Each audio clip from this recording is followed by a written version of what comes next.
Al-Mustafid Channel, menginspirasi dan mencerahkan.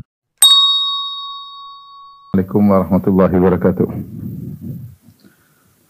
Alhamdulillahi ala ihsani wa syukru lahu ala taufiqihi wa amdinani wa asyhadu an la ilaha illallah wahdahu la syarika lahu ta'ziman li sya'ni wa asyhadu anna Muhammadan abduhu wa rasuluhu ila ridwani. Allahumma salli alaihi wa ala alihi wa ashabihi wa ikhwani. Para ibu yang dirahmati oleh Allah Subhanahu wa taala, tentunya di antara perkara yang menjadi perhatian besar bagi sebagaimana kita ketahui, di antara hal yang menjadi perhatian besar bagi orang tua adalah pendidikan anak, ya. Tidak seorang pun dari orang tua kecuali berharap agar anak-anaknya menjadi anak-anak yang saleh, ya, karena anak-anak saleh adalah perhiasan dunia. Allah berfirman, al-malu wal banuna zinatul hayatid dunya. Bahwasanya harta dan anak-anak merupakan perhiasan kehidupan dunia, yaitu keindahan, kenyamanan. Terlebih lagi jika anak-anak tersebut soleh dan solehah. Oleh karenanya merupakan kebiasaan orang tua membangga-banggakan anak-anak mereka, terutama jika anak mereka anak yang berhasil, mereka bangga-banggakan. Terkadang mereka sombong-sombongkan. Tidak lain karena anak adalah buah hati, yang dimana dalam hadis Allah mengatakan ketika bertanya kepada malaikat yang mencabut nyawa anak seorang beriman, kata Allah, qabattum samarata fuadihi, apakah kalian telah mencabut nyawa buah hati hambaku tersebut. Jadi Allah sendiri menamakan anak dengan buah hati, ya. Ini menunjukkan bahwasanya anak adalah sangat dicintai oleh kedua orang tua. Nah, dan tentunya tugas orang tua bukannya hanyalah memberi makan dan minum, ya, menjadikan sang anak kuat secara fisik saja, ya. Tetapi tugas yang paling lebih besar adalah mendidik anak tersebut agar menjadi anak yang soleh dan solehah, yang bertakwa kepada Allah Subhanahu wa taala. Kalau hanya kasih makan dan minum, tentu hewan mungkin lebih pandai daripada manusia, ya. Oleh karenanya ini harus kita perhatikan bersama agar kita berjuang untuk bisa mendidik anak-anak kita. Dan di zaman sekarang ini mendidik anak-anak bukan perkara yang ringan, dia perkara sangat berat. Ditinjau dari kondisi yang mengitari anak-anak. Anak-anak mudah terpengaruh, ya, terpengaruh dari sisi keluarganya, yang ibunya bisa mempengaruhinya, dan juga teman-temannya bisa mempengaruhinya, dan lingkungan juga bisa mempengaruhinya. Maka harus ekstra untuk bisa mendidik anak-anak. Pada kesempatan kali ini kita akan mencoba mengambil faedah dari kisah Luqman Al-Hakim yang mendidik anaknya, ya. Allah berfirman dalam surat Luqman ayat 12 dan seterusnya, "Wa laqad atayna Luqmana al-hikmata an yashkur lillah." Sungguh kami telah memberikan kepada Luqman al-hikmah. Hikmah yaitu bijak, ya, berilmu dan mengamalkannya, ya. Anishkur lillah, maka bersyukurlah kepada Allah Subhanahu wa taala. Wa may yashkur fa innama yashkur li nafsihi wa man kafara fa innallaha ghaniyyun hamid. Siapa yang bersyukur sungguhnya dia telah bersyukur kepada dirinya sendiri, dan siapa yang kufur maka sungguhnya Allah Maha Kaya dan Maha Terpuji. Luqman mayoritas ulama berpendapat bahwasanya beliau adalah seorang lelaki yang bijak, al-hakim, dan dia bukan seorang nabi. Segelintir ulama mengatakan beliau seorang nabi, namun yang benar beliau adalah seorang yang bijak.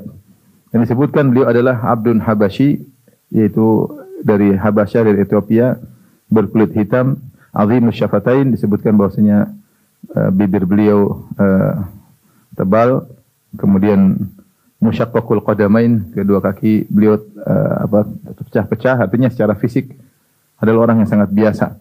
Berkulit hitam, bibir tebal, kaki juga tidak terawat, ya.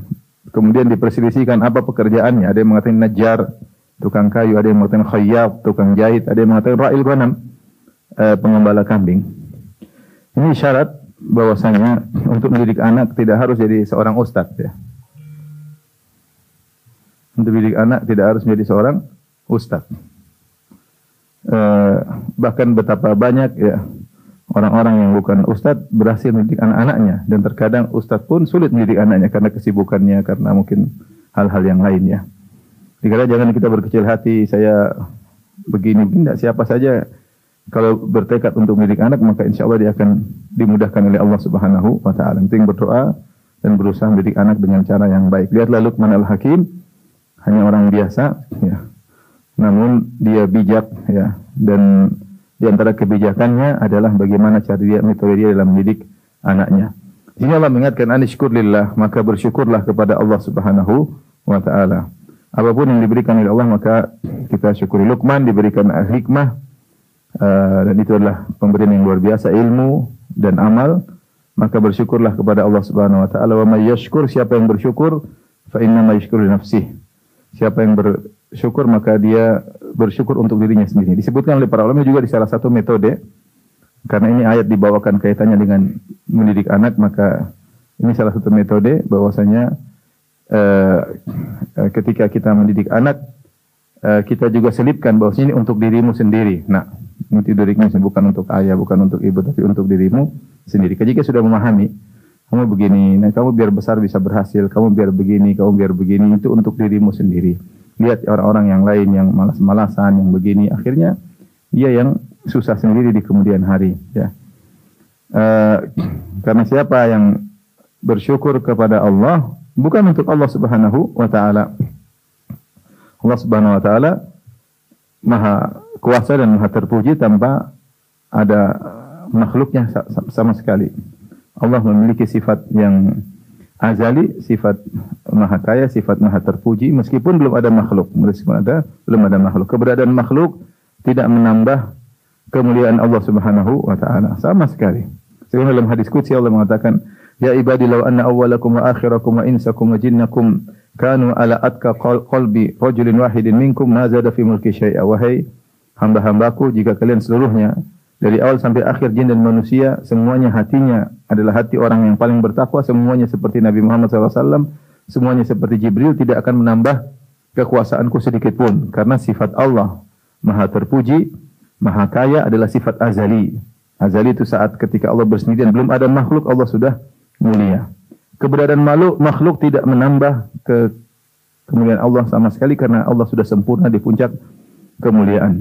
Ini mengingatkan bahwasanya kalau kita bertakwa kepada Allah adalah untuk diri kita sendiri. Ini kita perlu berikan kepada anak kita. Di antara metode mendidik, kita ajarkan kalau kamu baik untuk kamu sendiri, ya. Untuk kamu sendiri. Kamu beribadah soleh juga untuk kamu sendiri. Dan kita buat komparasi perbandingan, lihat sebagian anak-anak yang malas-malas, lihat sekarang jadi apa, dulunya kayak apa, sekarang jadi apa. Kalau tidak mau merubah diri, tidak mau berjuang, maka dia yang susah sendiri di kemudian hari, bahkan bukan menyusahkan dirinya, menyusahkan orang tuanya, menjadi sampah masyarakat dan lain-lainnya. Jadi memacu dia untuk masa depannya sendiri. Wa man kafara fa innallaha ghaniyyun hamid. Siapa yang kafir maka sungguhnya Allah Maha Kaya dan Maha Terpuji. Sebaliknya, jika ada orang kafir maka tidak mengurangi kekayaan dan kemuliaan Allah sama sekali. Kata Allah dalam berdiskusi, ya ibadi law anna awwalakum wa insakum wa jinnakum kanu ala afjari qalbi rajulin wahidin minkum ma naqasa fi mulki syai'a. Wahai hamba-hambaku, jika kalian seluruhnya dari awal sampai akhir, jin dan manusia, punya hati seperti orang yang paling buruk, seperti iblis, seperti Abu Jahal, seperti Abu Lahab, seperti Fir'aun, maka tidak akan mengurangi kekayaan Allah sama sekali. Miliaran manusia, 1 triliun manusia, semuanya kayak Fir'aun, tidak akan mengurangi kemuliaan Allah Subhanahu wa Ta'ala. Karena tadi sifat Allah adalah azali, Allah Hamid, Allah Ghani, sebelum ada makhluk. Sebelum ada makhluk. Di sini ada fi'il mudhari, ada fi'il madhi. Ketika disebut syukur, maka Allah menggunakan fi'il mudhari. Ya. Ketika menyebut kufur, Allah menggunakan fi'il madhi. Sebagian ulama mengatakan untuk mengingatkan bahwasanya syukur itu perlu diulang-ulang. Karena nikmat yang Allah berikan kepada kita, kepada anak kita adalah ni'am mutajaddidah. Nikmat yang berulang-ulang, bukan sekali kemudian kita syukur sekali saja, tidak. Nikmat yang Allah berikan kesehatan dan kenikmatan yang berulang-ulang. Makanya Nabi SAW menyuruh orang untuk sholat duha tiap hari, di antaranya kenapa? Untuk mensyukuri sendi-sendi ketika di pagi hari sendi-sendi dalam kondisi nyaman. Kata Nabi sallallahu alaihi wasallam, "Kullu sulama minan nasi alaihi sadaqah. Kullu yawmin tatlu'u fi syams." Ya. Setiap hari wajib bagi seorang untuk mensyukuri sendi-sendinya. Setiap hari. Karena sendi-sendinya dalam kondisi nyaman, bisa dia gerakkan, bisa digunakan. Kemudian Rasulullah mengatakan, "Wa yujzi'u an dzalika kullihi rak'atani yarka'uhuma fi dhuha." Dan mencukupi untuk mensyukuri tersebut 2 rakaat setiap apa? Duha. Ini menunjukkan bahwa nikmat kenyamanan sendi-sendi itu nikmat yang terbaharui setiap hari dan wajib disyukuri setiap hari. Oleh karenanya ini penting agar ketika seorang bangun tidur dia melihat dirinya kondisi nyaman, kemudian lihat hari ini bisa makan, alhamdulillah sehat, harus disyukuri. Bukan syukur cuma sekali, nikmat terus-menerus datang, enggak. Nikmat yang datang harus disyukuri setiap ada nikmat tersebut. Makanya Allah menggunakan fi'il mudhari' yang menunjukkan tajaddudul fi'il, berulang-ulangnya fi'il tersebut. Berbeda dengan kufur, wa man kafara, Allah tidak mengatakan man yakfur, meskipun sama kalau sudah masuk jumlah syartiyah, mudhari' atau madhi, maknanya sama. Tetapi kenapa Allah memilih? Sebenarnya mengatakan Allah memilih kalau syukur menggunakan fi'il mudhari', adapun kufur menggunakan fi'il madhi, karena kufur diharapkan kalau kau sudah pernah kufur jangan ulangi lagi. Kalau kau pernah maksiat jangan ulangi lagi. Kalau kau pernah mengingkari, tidak bersyukur ke kufur nikmat atau kufur i'tiqad, maka jangan diulangi lagi. Adapun syukur hendaknya berulang-ulang. Jadi ini di antara satu metode kita ingat anak kita untuk bersyukur, karena kita ini sering lupa.